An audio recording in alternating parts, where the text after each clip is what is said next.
家里有鸡蛋和牛奶吗？来和我一起做入口即化的奶香小贝，松软细腻，小朋友的最爱。准备2个连皮50克左右的鸡蛋，将蛋清和蛋黄分离。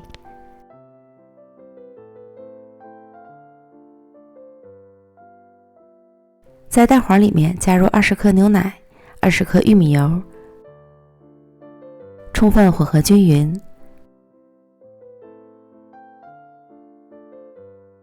再筛入40克低筋面粉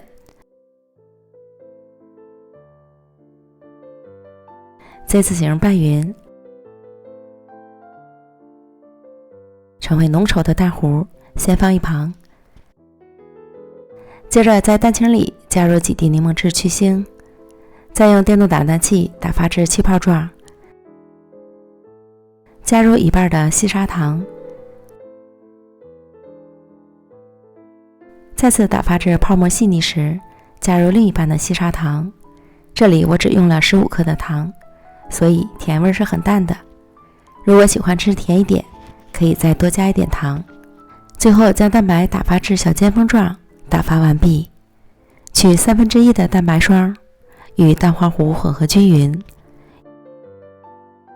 用从底向上的翻拌手法拌匀，切记不能画圈搅拌，以免使蛋白消泡。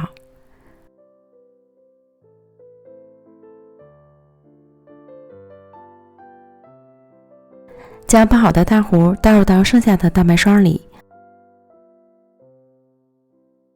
混合均匀。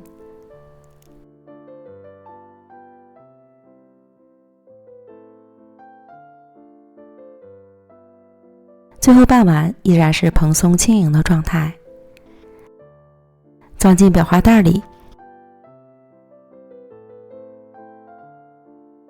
再挤入到铺好油纸的烤盘里，尽量挤得圆润饱满。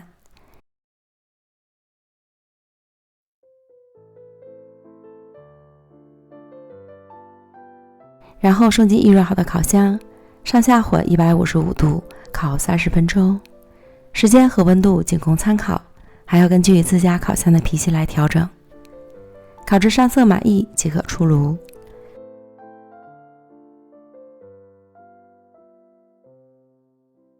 取出来直接脱模，稍微冷却一会儿就可以开吃了。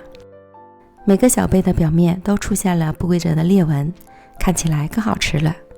表面一层薄薄的小酥皮儿，吃到嘴里入口即化，特别的细腻。糖量也减到了最低，所以不甜不腻，我家宝贝超爱吃，嚷着以后天天都要吃。